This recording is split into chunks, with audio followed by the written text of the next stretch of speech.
नमस्कार, आप देख रहे हैं सबसे बड़ा मुद्दा। मैं हूं आपके साथ राहुल राजपूत। हर साल पेश होने वाले आम बजट से एक बड़ी आबादी वाले प्रदेश को काफी उम्मीद होती है। इस बार भी बजट में यूपी को भरपूर देने की कोशिश बजट में हुई है, लेकिन चूंकि माहौल चुनावी है इसलिए इस बजट में किसानों का खास ख्याल रखा गया है। वित्त मंत्री ने किसानों के लिए बजट में कई बड़े ऐलान किए। इस ऐलान को सीधे तौर पर यूपी चुनाव से जोड़कर देखा जा रहा है। कृषि कानूनों को लेकर एक साल तक चले आंदोलन की वजह से किसानों की नाराजगी को दूर करने की कवायद के तौर पर भी बजट को देखा जा रहा है। ऐसे में सवाल उठता है, यूपी के नाराज किसानों को खुश करने की ये कोशिश है। बजट से आसान होगी यूपी चुनाव में बीजेपी की राह। विपक्षी दल पर भारी पड़ेगा बजट का मोदी मॉडल। देश निर्माण पर ध्यान, एजेंडे में नहीं मतदान। क्या खत्म हो गया चुनावी बजट का युग? चर्चा करेंगे मेहमानों से, लेकिन उससे पहले एक रिपोर्ट। ये बजट मोर जॉब की नई संभावनाओं से भरा हुआ है। इस बजट में केंद्र सरकार ने दावा किया है कि इस बजट में सभी के लिए कुछ ना कुछ रखा गया है। ये बजट मोर इंफ्रास्ट्रक्चर, मोर इन्वेस्टमेंट, मोर ग्रोथ और मोर जॉब्स की नई संभावनाओं से भरा हुआ है। बजट से यूपी को प्रमुख तौर पर क्या क्या मिला, ये आपको बताते हैं। केंद्रीय बजट ने उत्तर प्रदेश को मालामाल कर दिया है। इस बार के आम बजट में सेंट्रल टैक्स से यूपी को कुल 1,46,498 करोड़ रुपए मिलेगा, जबकि वित्त आयोग से 15,003 करोड़ मिलेंगे। स्वच्छ भारत मिशन के लिए 1,900 करोड़ मिलेंगे। इसके अलावा जल जीवन मिशन के लिए 13,000 करोड़, रोड हाईवे के लिए 16,300 करोड़ और जल संसाधन के लिए 957 करोड़ मिलेंगे। साथ ही साथ समग्र शिक्षा के लिए 6,241 करोड़ रुपए का प्रावधान किया है, जो किसानों की वर्षों से चली आ रही मांग को पूरा करता है और प्रधानमंत्री जी के उस संकल्प को, जो 2022 तक किसानों की आमदनी को दोगुना करने के लक्ष्य को उन्होंने रखा था, उसे भी पूरा करता है। 2022-23 को मोटा अनाज वर्ष भी घोषित किया है, जो चुनाव में बीजेपी के लिए गेम चेंजर साबित हो सकता है। पे खरीद के लिए इससे निश्चित ही रूप से किसान को बहुत फायदा होगा। एमएसपी पे जो बजट दिया है 2.5 लाख करोड़, इससे किसानों की खरीद निश्चित होगी और किसान को लाभकारी मूल्य निश्चित ही रूप से मिलेगा। यूपी में बड़ी तादाद में गन्ना किसान और अनाज उत्पादन से जुड़े हैं। इसी को देखते हुए ही सरकार ने एमएसपी पर बड़ा ऐलान किया। पश्चिमी उत्तर प्रदेश में बीजेपी से किसान नाराज हैं। इस बजट में उनको मनाने की भरपूर कोशिश हुई है।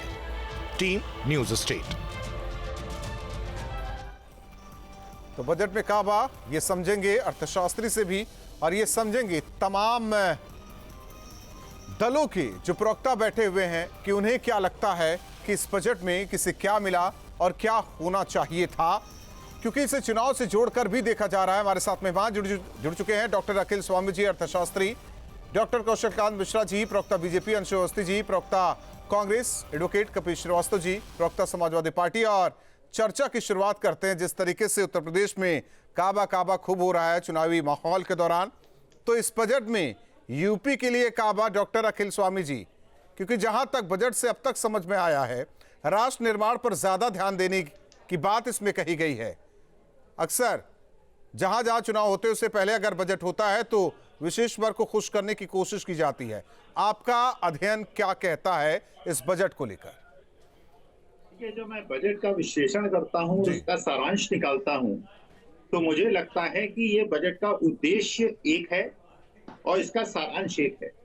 उद्देश्य केवल ये है कि शेयर मार्केट ऊपर चढ़ता रहे, जिससे कि केंद्र सरकार कंपनियों का विनिवेश ऊंचे दाम पे कर सके। जी देखिए, कॉर्पोरेट टैक्स को कम करना और उस पे सरचार्ज को कम करना, वो कंपनियां जिन्होंने शेयर मार्केट में इक्विटी मार्केट से पैसा उठाया हुआ है, उनको आकर्षित लोगों को करके वो अपना मार्केट का पैसा अपनी कंपनियों में लगा सकें, और जो छोटी कंपनियां जो नॉर्मली इक्विटी में नहीं डिपेंडेंट होती हैं, वो डेट में डिपेंडेंट होती हैं।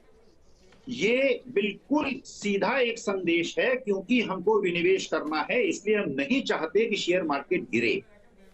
आज परिस्थिति पिछले 2 साल में परिवर्तित हो गई है। 2 साल के अंदर इंटरनेशनल क्रूड प्राइसेस बहुत ज्यादा कम थे। अमेरिका, यूरोप और चाइना ने मार्केट के अंदर लिक्विडिटी झोंकी हुई थी, जिसकी वजह से शेयर मार्केट बढ़ रहा था। पूरे वर्ल्ड में जो शेयर मार्केट कोविड पीरियड में 2 साल में सब जगह गिरावट आई और शेयर मार्केट डबल हुआ, पूरे विश्व में डबल हुआ, क्योंकि लिक्विडिटी की वजह से हुआ, फंडामेंटल्स की वजह से नहीं हुआ जी। तो ये जब मार्केट से लिक्विडिटी अमेरिका खींच रहा है, बॉन्ड की परचेजिंग को कम कर रहा है, इन्फ्लेशन बढ़ रहा है, इंटरेस्ट रेट बढ़ने की संभावना है और शेयर मार्केट को गिरने की संभावना है, तो कॉर्पोरेट टैक्स और सरचार्ज को कम करके शेयर मार्केट को गिरने से रोका गया, जिससे कि विनिवेश किया जा सके। किसानों को क्या मिला? क्योंकि वो यूरिया की कमी से जूझ रहे हैं, उनसे कहा गया कि अब आप कंपोस्ट खाद बनाइए और जैविक खाद बनाइए, क्योंकि यूरिया अगर नहीं मिलता है तो देखिए ना, विकल्प आपको दे रहे हैं, जैविक खाद बनाइए। जो 15-20 लाख सरकारी पद खाली पड़े हुए हैं, जब आप उसमें लोगों को एम्प्लॉय नहीं करेंगे तो सरकारी खर्च बचेगा। सरकारी खर्च बचेगा तो उस खर्च को बचा के आप सड़कें बना पाएंगे और पुल बना पाएंगे। लेकिन वास्तविकता में अगर ये 10-15 लाख बच्चे, जो गरीब घर के बच्चे हैं, जो कि गांव के बच्चे हैं, जो मध्यम वर्ग के बच्चे हैं, जो 5-5, 7-7 साल से संघर्ष कर रहे हैं नौकरी पाने का, अगर आप उन्हें नौकरी नहीं देंगे तो उनके साथ न्याय कैसे होगा? कहा तो जा रहा है कि इंफ्रास्ट्रक्चर बढ़ेगा तो नौकरियां बढ़ेंगी, प्रत्यक्ष अप्रत्यक्ष रूप से। देखिए, इंफ्रास्ट्रक्चर बढ़ेगा तो नौकरियां बढ़ेंगी, लेकिन जो नौकरियां खाली पड़ी हुई, जो पद खाली पड़े हुए हैं, उनको ना भरने का क्या औचित्य है? आप आईएएस में, सिविल सर्विसेज में लेटरल एंट्री कर रहे हैं बिना यूपीएससी के एग्जाम से, सीधे आपको ठीक है। डॉक्टर कौशल कांत जी, डॉक्टर कौशल कांत जी, आप कह रहे हैं कि हम राष्ट्र निर्माण को लेकर बजट आए हैं, लेकिन सवाल कई उठाए जा रहे हैं और ऐसे में यूपी को लगातार मिलने की बात भी कही जा रही है। देखिए, जो भी बजट पेश किया गया है और उस पे जो नुक्ताचीनी होती है, विपक्ष हमेशा उसमें कमियां बताता है, पक्ष हमेशा उसके फायदे गिनाता है। तो इसमें मैं ये बताना चाहूंगा कि ये एक ऐसा बजट है जिसमें हम ग्रोथ रेट को हाईएस्ट पा रहे हैं। जितनी भी ऑल ओवर वर्ल्ड जो कोविड के समय में इकोनॉमी फॉल हुई है, उसमें सबसे आगे इस बजट के बाद प्रोजेक्शन है। ठीक, और अगर आप देखें तो इंफ्रा में बहुत बड़ा इन्वेस्टमेंट किया जा रहा है। 25,000 किलोमीटर नेशनल हाईवे बनाने की तैयारी की जा रही है। हाईवे के विस्तार पर करीब 20,000 करोड़ रुपए खर्च किया जा रहा है। 3 साल में लगभग 400 नई वंदे भारत ट्रेन चलाने की बात की जा रही है। अगर इस तरीके से देखें तो 3 साल में 100 शक्तिशाली कार्गो टर्मिनल बनाने की बात की जा रही है। तो ये जो इंफ्रास्ट्रक्चर में जो इन्फ्लक्स किया गया है, इसकी वजह से क्या होगा? इसकी वजह से रोजगार डेवलप होगा, जो रोजगार की बार बार चिंता की जा रही है। और इसमें ये प्रावधान किया जा रहा है, करीब 60 लाख से ज्यादा लोगों को रोजगार देने की बात की जा रही है। किसानों की बात अगर हम करें, किसानों में जो सारे पॉलिटिकल पार्टीज ये कह रही थी एमएसपी खत्म करेंगे, खत्म करेंगे। एमएसपी के लिए लगभग 2.5 लाख करोड़ रुपए का प्रावधान किया गया है। तिलहन, घरेलू उत्पाद को बढ़ाने काम किया गया है। ड्रोन के जरिए ये भी कहा जा रहा है जिस तरीके से किसान नाराज हैं, उन्हें मनाने की कोशिश है, किसानों को ध्यान में रखकर जिस तरीके से बजट में दिया गया है उन्हें। अगर आप इस पूरे बजट को देख लें ऊपर से लेकर नीचे तक, तो ये एक अपने आप में न्यूट्रल बजट कहा जा सकता है, जिसमें किसी भी एक सेक्टर को नहीं, हर सेक्टर को बराबर टच करने की बात की गई है। और ये वो बजट है जो चुनाव को ध्यान में रख के नहीं लगाया गया। ठीक है, अंशु अवस्थी जी, बीजेपी के प्रवक्ता का कहना है ये चुनावी बजट तो है नहीं, न्यूट्रल बजट है, सबका ध्यान रखा गया, यानी कि सबका साथ, सबका विकास और सबका विश्वास। जी देखिए राहुल जी, आज के जो बजट है उससे बड़ी उम्मीदें थी, नौजवानों को, किसानों को बड़ी उम्मीदें थी और खास तौर से मध्यम वर्ग के व्यक्ति को बहुत जरूरत थी, क्योंकि सबसे ज्यादा वही टूटा है, चाहे वो कोरोना की महामारी की वजह से और चाहे 60 लाख जो छोटे उद्योग धंधे थे वो बंद हो गए। उस पर एक शब्द भी वित्त मंत्री का ना बोलना, भाजपा सरकार का उस पर कोई गंभीर रवैया ना होना, ये दर्शाता है कि भाजपा सरकार की प्राथमिकता में सिर्फ कुछ चुनिंदा उद्योगपति हैं, आम आदमी से कोई लेना देना नहीं। ऐसे समय में जब कोरोना की महामारी और लोगों की नौकरियां छूट रही हैं, ग्रामीण अंचल में भी जो बेरोजगारी दर वो बढ़ रही है, उस समय भी सरकार ने जो मनरेगा का बजट जो पिछली बार 98,000 करोड़ रुपए था, उसको घटाकर 73,000 करोड़ रुपए आपने कर दिया। पहली बार ऐसा हो रहा है कि फर्टिलाइजर जो सीधे तौर पे कृषि से जुड़ा है, किसानों से जुड़ा, इस देश के 75% लोग किसान हैं, कृषि से जुड़े हुए हैं, उसका जो सब्सिडी थी उसको आपने 1,40,000 से घटाकर 1,05,000 करोड़ रुपए कर दिया। तो ये जो सारी चीजें ये दर्शाता है कि भारतीय जनता पार्टी की सरकार को कोई चिंता नहीं है। आप लोगों पर टैक्स थोप कर पैसा लूटते जा रहे हैं। लोगों की आय घट चुकी है। पहले जो लोगों की आय 1,08,000 रुपए प्रति व्यक्ति थी, आज वो पीछे हो गई। जो खर्च करने की ताकत थी 98,000 रुपए, आज वो घटकर और नीचे चली गई। तो कैसे इंफ्रास्ट्रक्चर डेवलप होगा? 60 लाख से ज्यादा छोटे एमएसएमई बंद हो गए, उसको लेकर कोई चिंता सरकार ने की। हाँ, बड़े लोगों के लिए टैक्स स्लैब के लिए उन्होंने इंतजाम किए हैं। ठीक है, सुन लेते हैं छोटे कर्मचारी, बीजेपी के प्रवक्ता से ही सुन लेते हैं कैसे होगा ये सब। बातें तो बड़ी बड़ी आपके मुताबिक हुई हैं अंशु अवस्थी जी।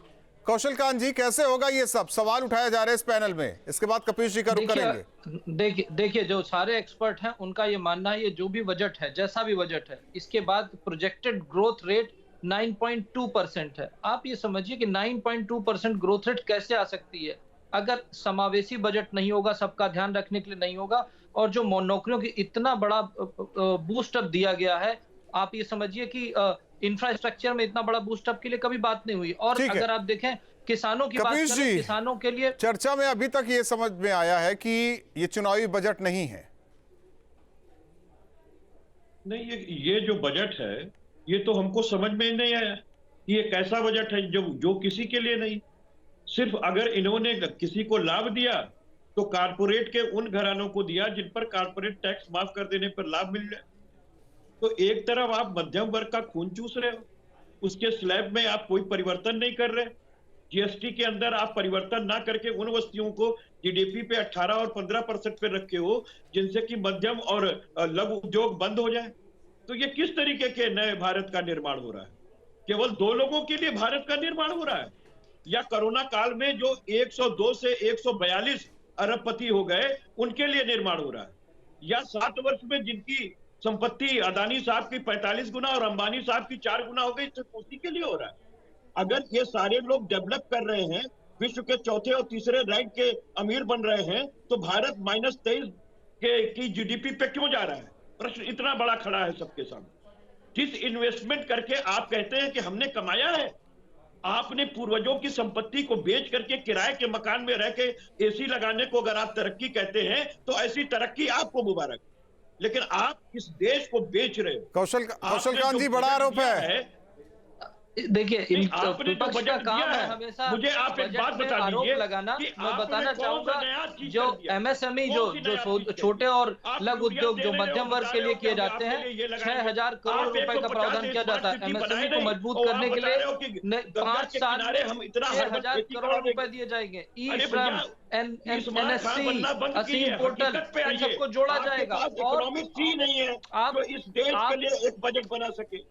ये देखिए इस बजट को आपको ये देखना चाहिए, सरकार चाहती तो इसको चुनावी बजट बना सकती थी, लेकिन सरकार ने इसको चुनावी बजट नहीं बनाया। ये वो फंडामेंटल बजट है जिसके बेसिस पे आगे 25 साल की। ठीक है, आप चारों मेहमानों का बहुत बहुत धन्यवाद हमारे साथ चर्चा में जुड़ने के लिए, सबसे बड़ा मुद्दा में जुड़ने के लिए। हालांकि आम बजट पेश हुआ, सभी को उम्मीद थी, लेकिन कुछ को हाथ लगा, कुछ को निराशा हाथ लगी। और ऐसे में जिस तरीके से लग रहा था लोगों को कि चुनावी बजट हो सकता है, लेकिन ऐसा नहीं है। बीजेपी के नेता बार बार कह रहे हैं, खुद प्रधानमंत्री कह रहे हैं कि राष्ट्र निर्माण को लेकर ये बजट है। हालांकि उन्होंने एक लंबा रोड मैप भी तैयार किया और ऐसे में उत्तर प्रदेश को बहुत कुछ मिला है, इंफ्रास्ट्रक्चर को लेकर या फिर स्वच्छता अभियान को लेकर, हर घर नल योजना को लेकर। जाहिर तौर पर देखना होगा क्या इससे चुनाव में फायदा मिलता है। जहां जहां योजनाएं पहुंचती हैं वहां बीजेपी किस तरीके से सशक्त होती है। इसी के साथ सबसे बड़ा मुद्दा में आज के लिए बस इतना है।